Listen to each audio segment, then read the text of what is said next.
بسم اللہ الرحمن الرحیم۔ السلام علیکم ورحمۃ اللہ وبرکاتہ۔ اس کا ارادہ یہ تھا کہ خالد بن ولید رضی اللہ عنہ کو وہ سرحد سے دور روک لے گا۔ ہرمرز کی پیش قدمی بہت تیز تھی۔ مارچ 633 عیسوی کا تیسرا ہفتہ تھا جب خالد بن ولید رضی اللہ عنہ نے یمامہ سے 10,000 فوج لے کر کوچ کیا تھا۔ یہ محرم 12 ہجری کا مہینہ تھا۔ ان کی پیش قدمی بھی بہت تیز تھی۔ ہرمرز اپنی فوج کے ساتھ اپنی سرحد سے بہت دور کاظمہ کے مقام پر پہنچ گیا اور فوج کو وہیں خیمہ زن کر دیا۔ یہ مقام یمامہ اور ابلا کے راستے میں پڑتا تھا۔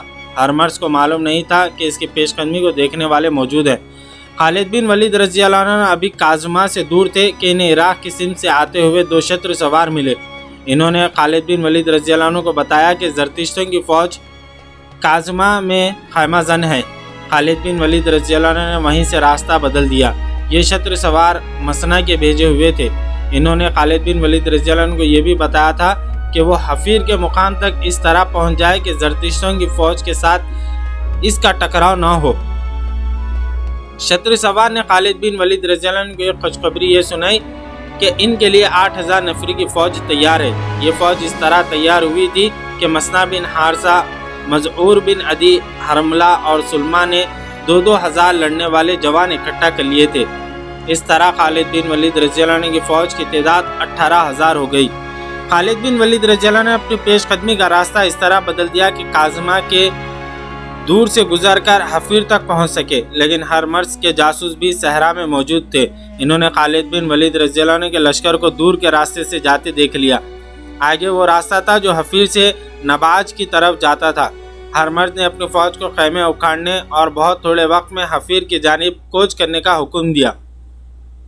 حفیر کے ارد گرد پانی کے کنویں موجود تھے۔ ہرمرز نے وہاں خالد بن ولید رضی اللہ عنہ سے پہلے پہنچ کر خیمے گاڑ دیے۔ اس طرح پانی ایرانیوں کے قبضے میں چلا گیا۔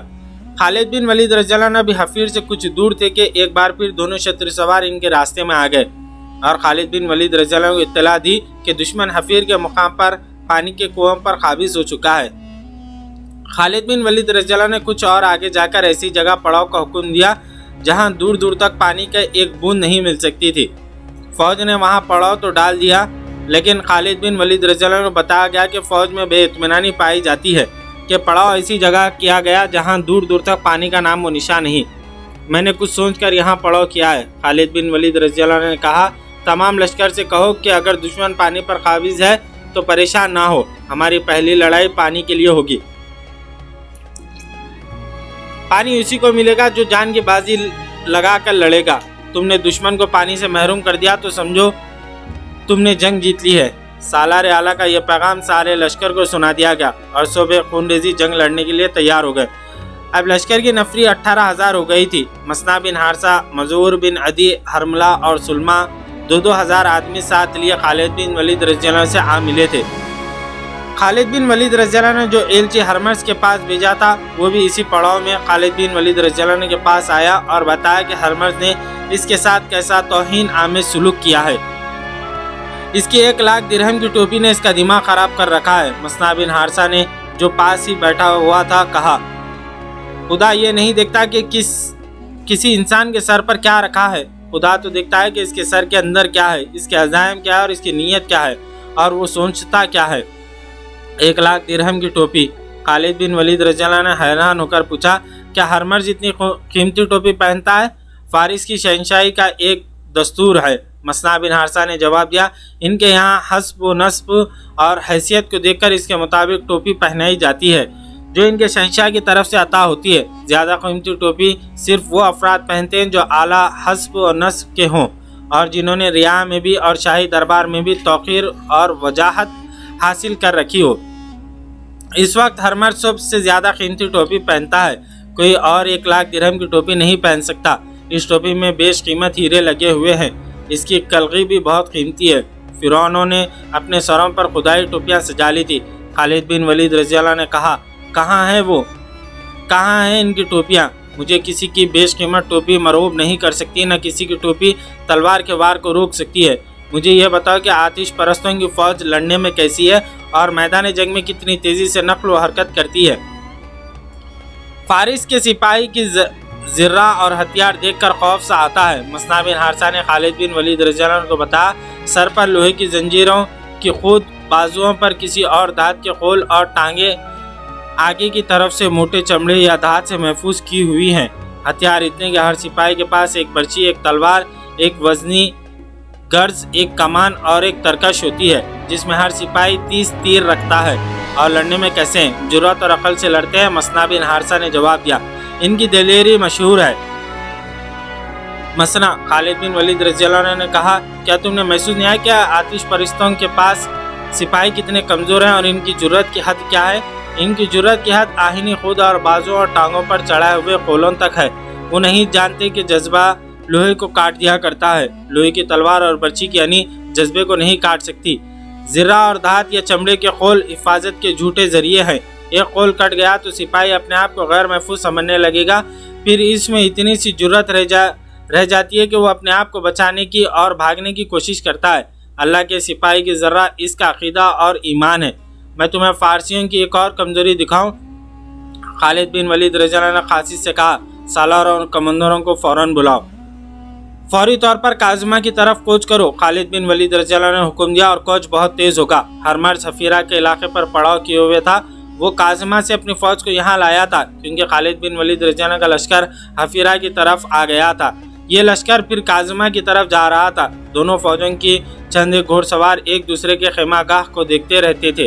ہرمرز کو اطلاع ملی کہ مسلمانوں کا لشکر کاظمہ کی طرف کوچ کر گیا ہے، تو ہرمرز نے اپنی فوج کو کاظمہ کی طرف کوچ کرنے کا حکم دے دیا۔ ہرمرز کو ابلا کی بہت فکر تھی۔ یہ ایرانیوں کی بادشاہی کا بہت اہم شہر تھا۔ یہ تجارتی مرکز تھا۔ ہندوستان کو تاجروں کے قافلے یہیں سے جایا کرتے تھے اور ہندوستان خصوصاً سندھ کا مال اسی مقام پر آیا کرتا تھا۔ یہ ایران کا فوجی مرکز بھی تھا۔ اس علاقے کے رہنے والے مسلمانوں کو دبائے رکھنے کے لیے ابلا میں فوج رکھی گئی تھی۔ ہرمرز کی کوشش یہ تھی کہ مسلمانوں کا لشکر ابلا تک نہ پہنچے۔ ہرمرز کو ابلا پہلے سے زیادہ خطرے میں نظر آنے لگا کیونکہ مسلمان ابلا کے جنوب میں کاظمہ کی طرف جا رہے تھے۔ مسلمانوں کے لیے کوچ اتنا مشکل نہ تھا جتنا ایرانیوں کے لیے دشوار تھا۔ مسلمانوں کے پاس اونٹ اور گھوڑے سے لدے ہوئے تھے، اس لیے وہ تیز چل نہیں سکتے تھے۔ مسلمانوں کے پاس اونٹ اور گھوڑے خاصے زیادہ تھے۔ سپاہی ہلکے پھلکے تھے اور آسانی سے تیز چل سکتے تھے۔ ان کے مقابلے میں ایرانی سپاہی زرہ اور ہتھیاروں سے لدے ہوئے تھے، اس لیے وہ تیز نہیں چل سکتے تھے۔ 1-2 دن پہلے ہی وہ کاظمہ سے حفیرہ آئے تھے۔ اس کوچ کی ہوئی تھکن ابھی باقی تھی کہ انہیں ایک بار پھر کوچ کرنا پڑا، اور وہ بھی بہت تیز تھا تاکہ مسلمانوں سے پہلے کاظمہ کے علاقے میں پہنچ جائے۔ اس کوچ نے راستے میں انہیں تھکا دیا۔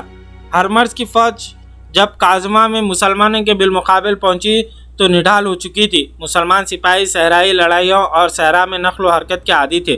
خالد بن ولید رضی اللہ عنہ نے ہرمرز کو یہ تاثر دینے کے لیے کہ وہ اپنے لشکر کو آرام نہیں کرنے دے گا، لشکر کو 3 حصوں میں تقسیم کر دیا۔ خود قلب میں رہے دائیں اور بائیں پہلوؤں کی کمان عاصم بن عمرو اور عدی بن حاتم رضی اللہ عنہ کے پاس تھی۔ عاصم بن عمرو رضی اللہ عنہ قعقاع بن عمرو کے بھائی تھے اور عدی بن حاتم قبیلے تائی کے سردار تھے، جو دراز قد مضبوط جسم والے بڑے بہادر جنگجو تھے۔ خالد بن ولید رضی اللہ عنہ کو اپنی فوج کو لڑائی کی ترتیب میں کرتے دیکھ کر ہرمرز بھی اپنی فوج کو 3 حصوں میں تقسیم کر دیا۔ قلب میں وہ خود رہا اور دونوں پہلوؤں کی کمان شاہی خاندان کے 2 افراد خباز اور انوش جان کو دی۔ ہرمرز دیکھ رہا تھا کہ اس کی فوج پسینے میں نہا رہی ہے اور سپاہیوں کی سانسیں پھولی ہوئی ہے، انہیں آرام کی ضرورت تھی، لیکن مسلمان جنگی ترتیب میں آ چکے تھے۔ ہرمرز نے اپنی فوج کی ترتیب ایسی رکھی کہ کاظمہ شہر اس کے پیچھے آ گیا۔ ان کے سامنے ریگستانی میدان تھا اور ایک طرف بے آب و گیا ٹیلا نما پہاڑیوں کا سلسلہ تھا۔ خالد بن ولید رضی اللہ عنہ نے اپنی فوج کو اس طرح آگے بڑھایا کہ یہ پہاڑی سلسلہ ان کی پشت کی طرف ہو گیا۔ اپریل 633 عیسوی کے پہلے ہفتے کا ایک دن تھا جب مسلمان پہلی بار آتش پرستوں ایرانیوں کے مقابلے میں آئے۔ اگر خالد بن ولید رضی اللہ عنہ مارے جائے تو یہ معرکہ بغیر لڑے ختم ہو سکتا ہے۔ ہرمرز کے ایک سالار نے اسے کہا، مسلمان جو اتنی دور سے آئے ہیں اپنے سالار کی موت کے بعد ہمارے مقابلے میں نہیں ٹھہر سکیں گے، فوج سے کہو زنجیریں باندھ لے۔ ہرمرز نے سالار سے کہا، میں ان کے سالار کا بندوبست کرتا ہوں، سب سے پہلے یہی مرے گا۔ اس نے سالار کو بھیج کر اپنے محافظوں کو بلایا اور انہیں کچھ بتایا۔ زنجیریں باندھ لینے کا مطلب یہ تھا کہ ایرانی فوج کے سپاہی اپنے آپ کو اس طرح زنجیروں سے باندھ لیتے تھے کہ 5 سے 10 سپاہی ایک لمبی زنجیر میں بندھ جاتے ان کے درمیان اتنا فاصلہ ہوتا کہ وہ آسانی سے لڑ سکتے۔ زنجیر باندھ کر لڑنے سے ایک فائدہ یہ ہوتا تھا کہ کوئی سپاہی بھاگ نہیں سکتا، دوسرا فائدہ یہ کہ ان کے دشمن کے گھوڑ سوار جب ان پر حملہ بولتے تو سپاہی زنجیریں سیدھی کر دیتے۔ زنجیریں گھوڑوں کی ٹانگوں کے آگے آ جاتی اور گھوڑے گر پڑتے، لیکن زنجیروں کا بہت بڑا نقصان یہ تھا کہ زنجیر میں سے بندھے ہوئے سپاہی میں سے ایک دو زخمی یا ہلاک ہو جائے تو باقی بے بس ہو جاتے تھے اور دشمن کا آسان شکار بنتے تھے۔ اس جنگ کو جو ہرمرز اور خالد بن ولید رضی اللہ عنہ کے درمیان لڑی گئی جنگ سلاسل یعنی زنجیروں کی جنگ کہتے ہیں۔ مسلمانوں نے جب یہ دیکھا کہ ایرانی اپنے آپ کو زنجیروں سے باندھ رہے ہیں تو وہ حیران ہونے لگے۔ کسی نے بلند آواز سے کہا، وہ دیکھو فارسی اپنے آپ کو ہمارے لیے باندھ رہے ہیں، فتح ہماری ہے۔ خالد بن ولید رضی اللہ عنہ نے بلند آواز سے کہا، اللہ نے ان کے دماغوں پر مہر لگا دی ہے۔ خالد بن ولید رضی اللہ عنہ نے کچھ سوچ کر کاظمہ سے حفیر اور حفیر سے کاظمہ کو کوچ کیا۔ وہ فائدہ انہیں نظر آ گیا۔ ہرمرز کی وہ فوج جو زرہ اور ہتھیاروں سے لدی ہوئی تھی لڑائی شروع ہونے سے پہلے ہی تھک گئی تھی۔ خالد بن ولید رضی اللہ عنہ نے ایرانیوں کو آرام کی مہلت نہیں دی۔ اب ایرانیوں نے اپنے آپ کو زنجیروں میں باندھ لیا۔ خالد بن ولید رضی اللہ عنہ نے سوچ لیا کہ وہ کیا چال چلیں گے اور ایرانیوں کو کس طرح لڑائیں گے۔ ہرمرز نے اپنے گھوڑے کو ایڑ لگائی اور دونوں فوجوں کے درمیان ایسی جگہ آ کر رکا جہاں زمین کہیں پھٹی اور کہیں ٹیلے تھے۔ اس کے محافظ اس سے کچھ دور آ کر رک گئے۔ کہاں ہے خالد؟ ہرمرز نے للکار کر کہا، پہلے میرا اور تیرا مقابلہ ہو جائے۔ یہ اس زمانے کا دستور ہے کہ جنگ شروع کرنے سے پہلے دونوں فوج کے سالار ذاتی مقابلوں کے لیے ایک دوسرے کو للکارتے تھے۔ دونوں فوج کے آدمی انفرادی طور پر آگے جا کر تلواروں سے بھی لڑتے تھے اور کشتی بھی کرتے تھے۔ نتیجہ دونوں میں سے ایک کی موت ہوتا تھا۔ جنگ سلاسل میں ہرمرز نے خود آگے آ کر خالد بن ولید رضی اللہ عنہ کو انفرادی مقابلے کے لیے للکارا۔ ہرمرز مانا ہوا جنگجو اور بہادر آدمی تھا۔ تیغ زنی کی مہارت کے علاوہ اس کے جسم میں بہت طاقت تھی۔ خالد بن ولید رضی اللہ عنہ کی عمر 48 سال ہو چکی تھی۔ وہ جنگی چالوں کے ماہر تھے۔ ان کے جسم میں اچھی خاصی طاقت تھی، لیکن ہرمرز زیادہ طاقتور تھا۔ اس کی للکار پر خالد بن ولید رضی اللہ عنہ نے گھوڑے کو ایڑ لگائی اور ہرمرز کے سامنے جا رکے۔ ہرمرز گھوڑے سے اترا اور خالد بن ولید رضی اللہ عنہ گھوڑے سے اترنے کا اشارہ کیا۔ دونوں نے تلواریں نکالی۔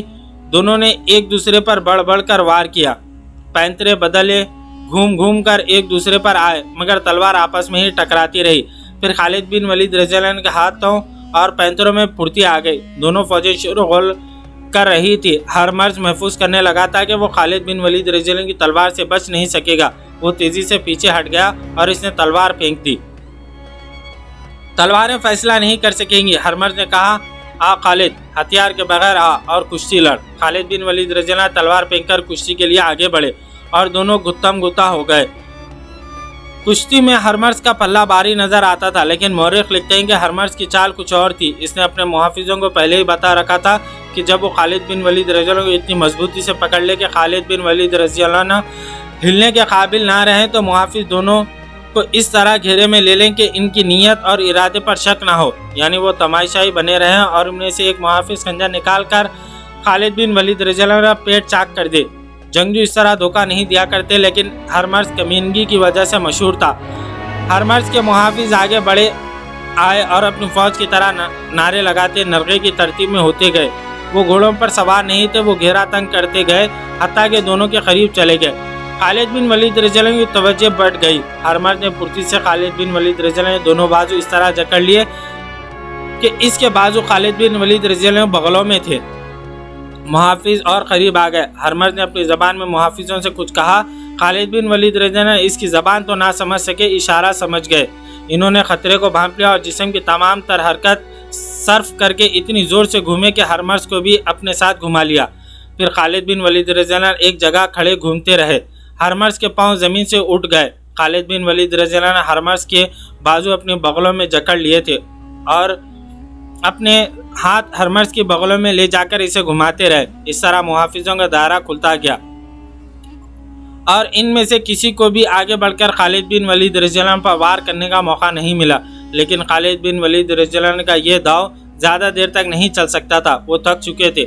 اچانک ایک طرف سے گھوڑا سرپٹ دوڑتا آیا جسے ہرمرز کے محافظ نہ دیکھ سکے۔ گھوڑا محافظوں کے دائرے کو کاٹتا گزر گیا اور 3 محافظ زمین پر تڑپنے لگے۔